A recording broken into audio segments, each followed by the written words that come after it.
Evidence of hepatitis B has been found in human DNA dating back to the Bronze Age, around 4,500 years ago. We now have proof that it infected humans broadly across Eurasia for millennia, pushing back the earliest evidence we have by thousands of years. Previously, the earliest evidence of hepatitis B was just 450 years old, and its discovery in a mummified medieval Italian child was only announced earlier this year. A team led by geneticist Dise-se from the University of Copenhagen and the University of Cambridge analyzed the genomes of 304 individuals who lived between 7,000 and 200 years ago. They found evidence of hepatitis B infection in 25 of those individuals. We have screened what we normally call the waste product, Dise-se explained in a press briefing. After we sequence the genomes, we do it by shotgun sequencing. The vast majority of the DNA we're getting out is actually non-human. And originally this was nothing we paid much attention to.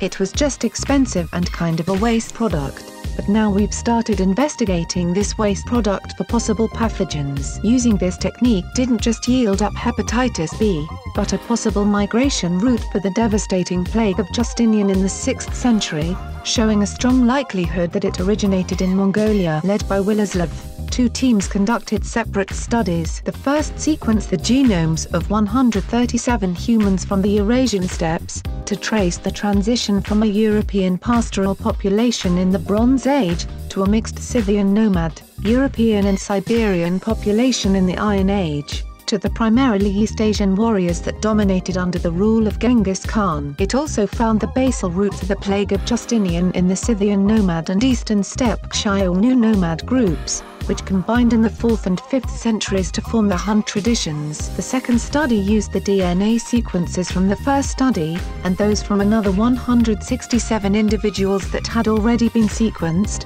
to search for the history of hepatitis B, a liver infection that the CDC estimated kills 786,000 people around the world every year. They recovered 12 full or partial hepatitis B genomes, including extinct ones, and compared them to contemporary human and non-human primate hepatitis B genomes to see how the virus has changed over the millennia. It's still a problem even today, and there's been a lot of discussion about mutation rates of this virus, Dise-se said. Also, I think one of the implications of this study is that it provides a catalogue of possible mutations that this virus has had and we know have been viable in the past, and some of these mutations could come back. It also helps fill in some of the gaps, revealing complexities in the evolution of hepatitis B that cannot be inferred based on contemporary strains alone. By studying other factors at play during this time, researchers may be able to determine how factors such as environment, migration, even medical knowledge of the time could have impacted that evolution. This,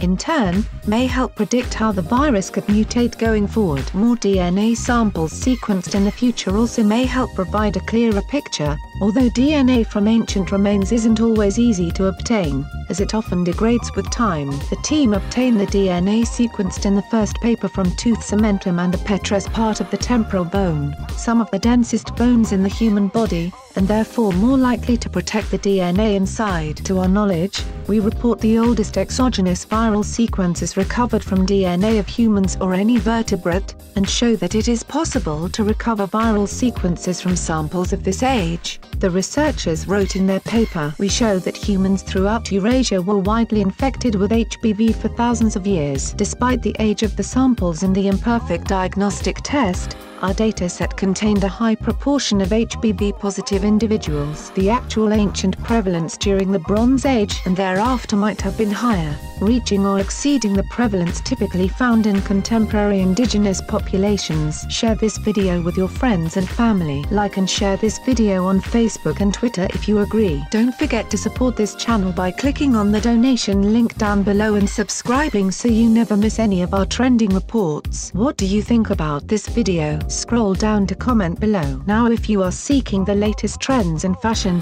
and electronics and gifts and more at the best prices, please feel free to visit www.atthesmall.com. Once again, that is www.atthesmall.com.